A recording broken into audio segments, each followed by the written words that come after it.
Bertemu lagi di My Club ID channel. Kali ini kita buat semacam seperti vlog ya, dimana kemarin kan Intel baru merilis prosesor yang dinamakan Raptor Lake atau Intel Core generasi ke-13.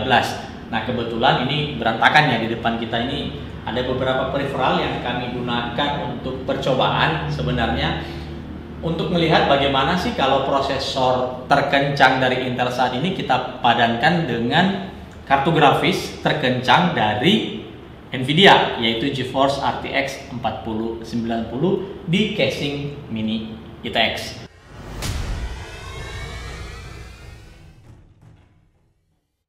Nah, bersama saya sekarang ini ada seorang entusias yang memang hobi sekali mengerjakan PC yang mungil-mungil ya, mini PC ya. Nah, jadi saya serahkan aja ke beliau supaya memperkenalkan dirinya.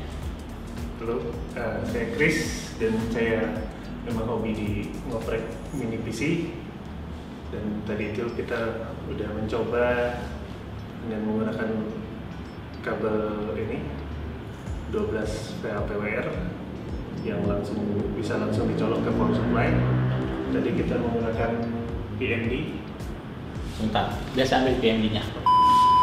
Menggunakan PMD ini untuk mengukur power dari yang ditarik dari power supply ke GPU. Jadi sebenarnya sistem yang kita pakai ini belum valid ATX 3.0 ya, belum. Seperti yang seharusnya dibutuhkan untuk sebuah GPU RTX 4090. Jadi yang kita pakai ini casing all-in-one dari Cooler Master NR200P Max, dimana di casing ini udah include power supply 850 watt gold yang belum ATX 3.0. Jadi makanya kita buat ini, bukan kita, ini atas bantuan teman kami yaitu ZM Cable. Kami kasih linknya di deskripsi bagi kalian yang ingin membuat custom cable. Jadi kabel ini sebenarnya simple sekali. Kami tidak mau menggunakan converter bawaan paket penjualannya RTX 4090 ya. Jadi kita langsung saja menggunakan 3 port yang ada di power supply V850 yang langsung connect dengan 12 VHPWR atau 12+4 pin kabel yang seperti ini. Jadi thank you untuk ZM Cable yang sudah provide kabel ini. Yang jadi masalah dengan generasi terbaru ini dari prosesor dan GPU-nya itu di power. Jadi tadinya agak ragu dengan power 850 watt ini apakah bisa gitu, karena GPU dan CPU-nya powerful banget, dan ternyata setelah kita tes cukup untuk powering. Dan masalah selanjutnya adalah di ukuran GPU yang semakin besar. Jadi GPU ini ukurannya sekitar 336 mm, itu betul-betul pas dari sini mentok sampai ke sini dan sudah tidak ada space lagi. Jadi mungkin ini adalah GPU paling besar yang bisa masuk ke sini. Di mini ITX PC yang kami bangun itu kami menggunakan prosesor Intel Core i9 13900K, itu ada boxnya di situ tuh. Nah berhubung motherboardnya itu kami belum punya yang Z790 mini ITX atau Z690 yang DDR5, kami gunakan apa yang ada yaitu Z690i Aorus Ultra DDR4, jadi masih pakai DDR4. Jadi teman-teman yang merasa masih kemahalan untuk pindah ke platform DDR5, prosesor baru ini masih menawarkan hybrid. Jadi dia bisa dipasang di platform DDR4 maupun DDR5. Dan kita tadi atau nanti kalian bisa lihat videonya di mana kami akan melakukan brute force. Brute force itu artinya kita akan memaksa GPU dan CPU berjalan semaksimal mungkin dan kita ukur berapa daya yang dihasilkan. Jadi kita akan gunakan Furma, kita gunakan Cinebench R23 untuk looping. Nanti kita akan lihat berapa fantastisnya performa bukan hanya dari sisi performa aplikasi ya, atau gaming ataupun rendering, tapi juga performa dalam sisi kebutuhan daya yang cukup. Nah, untuk proses rakit di casing ini cukup mudah karena memang dari bawaannya sudah ada all-in-one water coolernya 280 mili dan semua kabel-kabelnya juga sudah di routing sesuai dengan kebutuhannya, jadi ini tinggal dipasang aja. Tapi karena sistemnya di sini cukup atau sangat powerful, jadi kita tambahkan ini itu fan yang tebalnya 15 mili untuk ditaruh di bawah untuk membantu airflow-nya dari casing ini. Sebenarnya kami mulai ini tadi dari sekitar jam 12 siang, tapi kami habiskan waktu hampir 4 jam hanya untuk troubleshooting. Karena ini kan casing wajib menggunakan riser. Tanpa riser, VGA-nya itu nggak akan bisa terpasang. Nah, tahu sendiri ada problem dengan riser mengenai kompatibilitas antara motherboard dan GPU. Sehingga riser yang kami gunakan ini tadi hanya bisa berjalan stabil di PCI Express generasi ketiga, bukan keempat. Dan kita tahu sendiri perbedaan performa antara Gen 4 dan Gen 3 untuk kartu grafis itu nggak banyak banget. Jadi nggak ada penalti yang begitu terasa. Setelah kami berkutat dengan troubleshooting tadi, baru akhirnya kami bisa membangun PC yang kami inginkan dengan performa yang kalian bisa lihat di klip berikut. Thermal test Cooler Master NR200P Max ini casing yang sudah include dengan power supply berkapasitas 850 watt, 80 plus gold, dan juga sebuah AIO dengan diameter atau ukuran dari radiatornya 280 mm.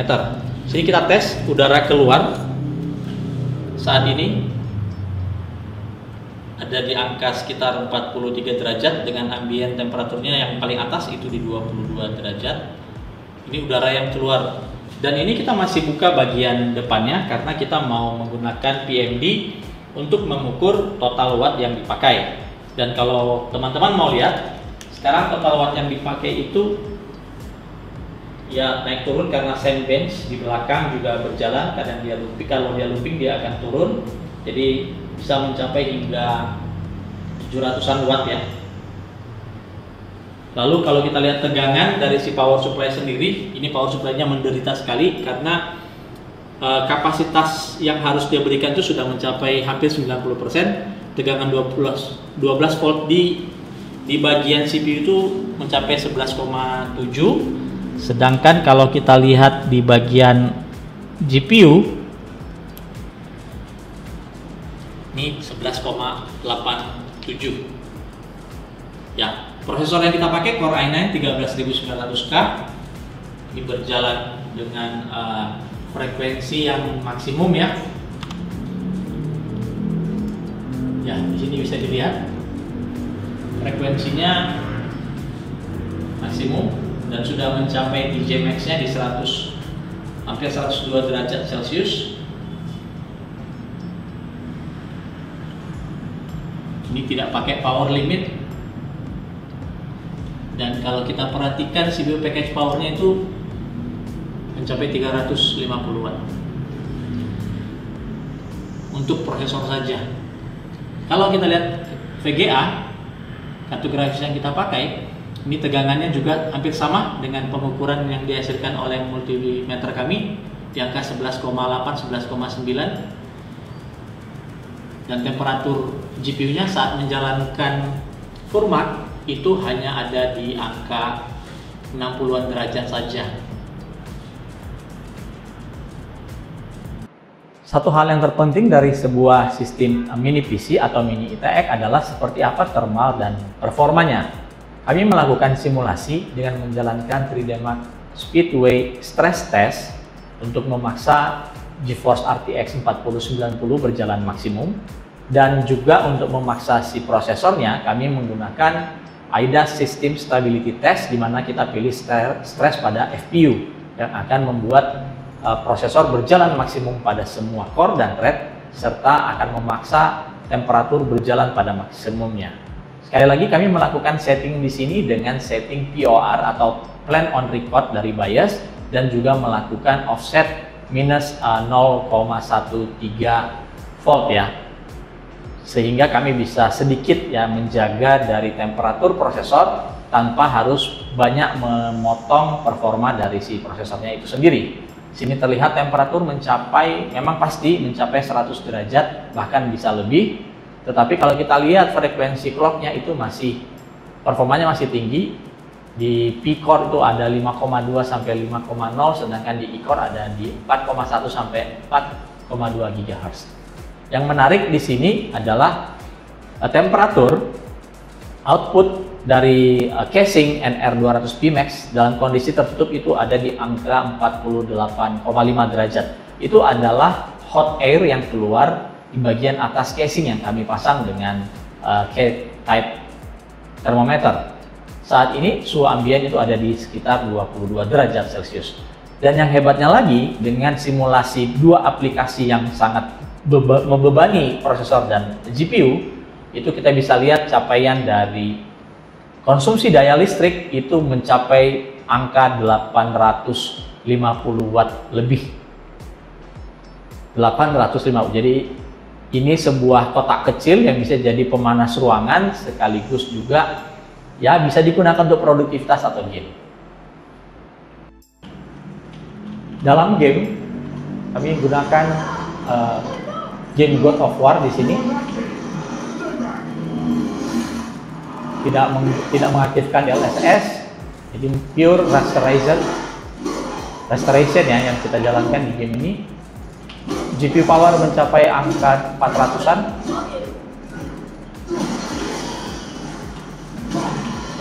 Dan temperatur GPU juga masih sangat terkontrol, 63 derajat maksimum. Prosesor di angka 68 derajat. Dan konsumsi daya di angka sekitar 640-an watt. Ya 620 sampai 640.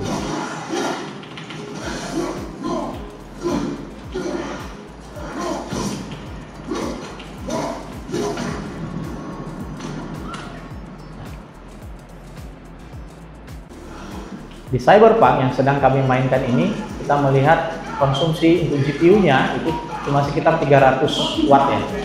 310 maksimum. Di sini setting kita pakai itu 4K, ray tracing medium, detailnya ultra semua. Dengan DLSS di setting di performance, kita dapatkan FPS bisa mencapai 90 FPS. Resolusi 4K. Temperatur GPU di 61 dan CPU di angka 70-an derajat.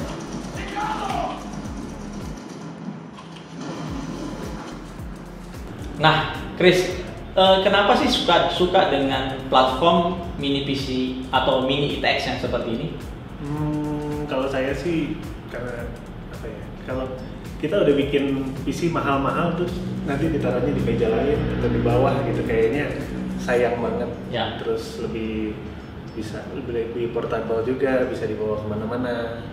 Malah ada orang-orang yang sampai beli monitor portable dan bisa kerja dari kafe-kafe dan lebih menantang.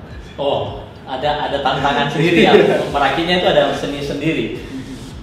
Sebenarnya kalau untuk mini PC sendiri, menurut pengalaman Chris itu ya, itu masih masuk kategori niche market atau entusias atau komunitas sendiri kan aktif ya di komunitas mini PC ya.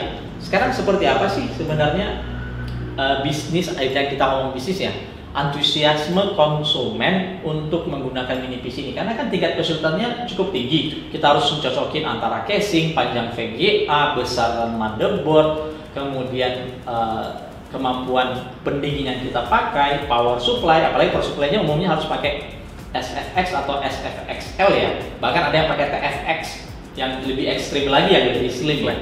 Nah, sebenarnya sekarang seperti apa sih secara general komunitas di mini PC? Sekarang di mini PC itu, kalau dulu tuh agak susah untuk mini PC karena casing-casingnya terbatas dan harganya mahal. Tapi sejak masuknya Cooler Master NR200P dan NR200P Max ini, jadi semakin banyak yang lebih ngelirik pasar mini PC. Nah, sekarang kan kita lihat nih kayak prosesor Core i9 13900K kita tadi udah uji, itu untuk kebutuhan wattage aja udah di atas 300 watt.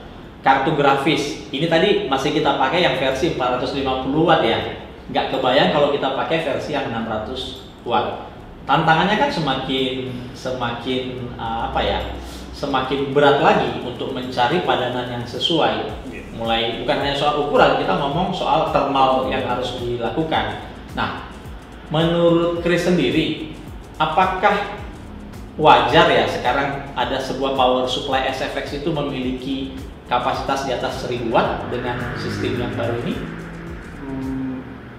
Saya sangat mengharapkan itu sih. Sangat mengharapkan kapasitas sebesar mungkin malah ya. Kapasitas sebesar mungkin dengan ukuran semini mungkin. Iya. Tapi kan mininya udah nggak bisa lagi semini mungkin mengingat dimensi kartu grafis yang RTX seperti RTX 4090 ini kan luar biasa bongsor ya. Iya. Luar biasa besar. Itu jadi ada sedikit kontradiktif dengan tujuan mau buat mini PC.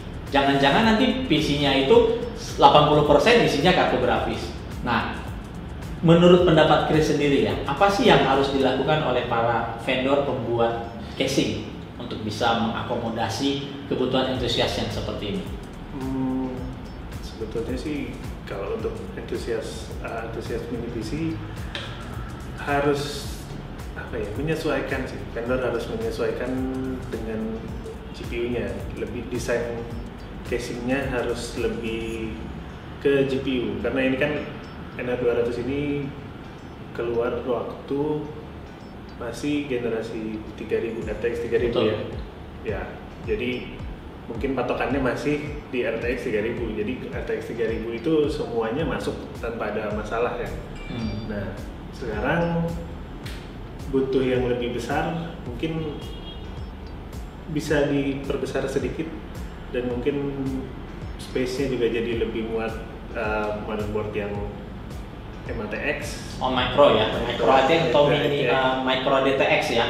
Iya, jadi lebih pilihan untuk motherboardnya juga bisa lebih terjangkau, lebih ramah di kantong.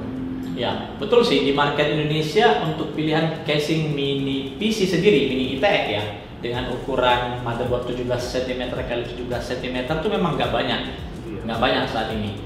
Namun kalau kita lihat 2 tahun terakhir lah, pada saat pandemi kita lihat tuh banyak sekali casing yang bilang dia mini ITX itu ditawarkan di market. Problemnya lagi, satu, mahalnya motherboard mini ITX. Kemudian kedua ya kartu grafis yang memang harganya melambung, meskipun kita lihat hari ini RTX 30 udah jauh lebih terjangkau dibandingkan saat kerajaan mining itu menyerang ya, lebih masuk akal harganya. Nah, kedepannya seperti apa sih kira-kira menurut Chris itu di community dan pengguna? Seperti kamu kan pengguna dan juga pengamat yang ada di mini ITX, bukan hanya soal bagaimana membangunnya, tapi juga pasti lebih mengerti seperti apa sih dinamika yang ada di komunitas. Jadi ke depan seperti apa sih ini mini PC ini? Mini PC ini ya sebetulnya kembali lagi ke vendor, ke Nvidia dan Intel itu untuk kedepannya apakah bisa bikin yang lebih efisien gitu. Karena kalau nggak lebih efisien kan pastinya akan tambah besar terus. Ya. Atau mungkin dengan solusi water cooling. Water cooling di kartu grafis ya ada kan, sudah ada sekarang ya, ada water blocknya. Tapi tetap punya tantangan untuk membuat sistem LCS ya, liquid cooling sistemnya di platform mini ITX. Dan itu juga masih belum banyak vendor yang ada di Indonesia waktu itu. Jadi kalau Chris sendiri seringnya gimana? Mengimport sendiri atau seperti apa untuk bisa menggunakan itu semua? Saya mengimport sendiri sih. Wow. karena sebetulnya kan PCB-nya itu pendek. Ya. PCB-nya itu cuma sekitar 20 cm. Ya. Sisanya itu adalah heatsink. Jadi kalau misalnya pakai water block itu bisa menghemat banyak space. Lebih banyak airflow yang bisa di casing dibandingkan dengan sistem AIO yang seperti ini, all-in-one seperti inilah ya. Iya, betul. Ya. Dan kalau misalnya vendor graphic card sudah membuat yang custom water cooling itu lebih enak karena nggak perlu bongkar dan garansi otomatis void kan kalau misalnya. Betul. Kalau kita beli sendiri terpisah ya. Iya betul. Ya, kita lihat ada kok Gigabyte itu membuat waterblock untuk 4090, hanya kita belum ada di Indonesia. Hanya versi Waterforce-nya yang ada AIO-nya itu juga ada. Iya. Nah, mungkin Chris bisa bisa kasih masukan. Masukan itu maksudnya supaya membuat industri mini PC ini lebih bergairah di Indonesia itu maunya apa sih? Karena kan konotasinya itu mahal. Iya. You know? Kita beli motherboardnya itu tidak ada, lebih mahal daripada motherboard ATX, bahkan ATX sekalipun. Ya. Jadi seperti apa sih masukannya? Jadi biar vendor-vendor seperti motherboard, Gigabyte, Aorus, kemudian Cooler Master, kemudian kartu grafis bisa tahu seperti apa sih harapannya ke depan untuk vendor-vendor ini bisa mendorong, dan juga dari komunitasnya sendiri itu bisa mendorong naiknya peminat dari mini PC di Indonesia. Kendalanya sih kalau saya perhatikan sekarang ya di harga sih, karena ya memang nggak bisa dipungkiri harga mini TX lebih mahal. Ya mungkin di situ sih, dan casingnya juga kayaknya dari vendor-vendor besar seperti Cooler Master itu sudah lama nggak keluarin. Ya, untuk mini TX kurang fokus ya. NR200 series itu dia sempat booming. Ya. Setelah itu udah hampir setahun lebih ini, hampir 2 tahun malah tidak ada inovasi yang baru lagi ya. Jadi kita nantikan mereka membuat sebuah mini PC casing yang lebih ramah dalam tanda kutip untuk si RTX 40 series. Oke, Chris, itu tadi obrolan kita dengan Chris. Bagi yang ingin tahu tentang dia, nanti kami kasih link Instagram ataupun sosial medianya di deskripsi. Thank you, Chris, sudah hadir di MyCloud ini.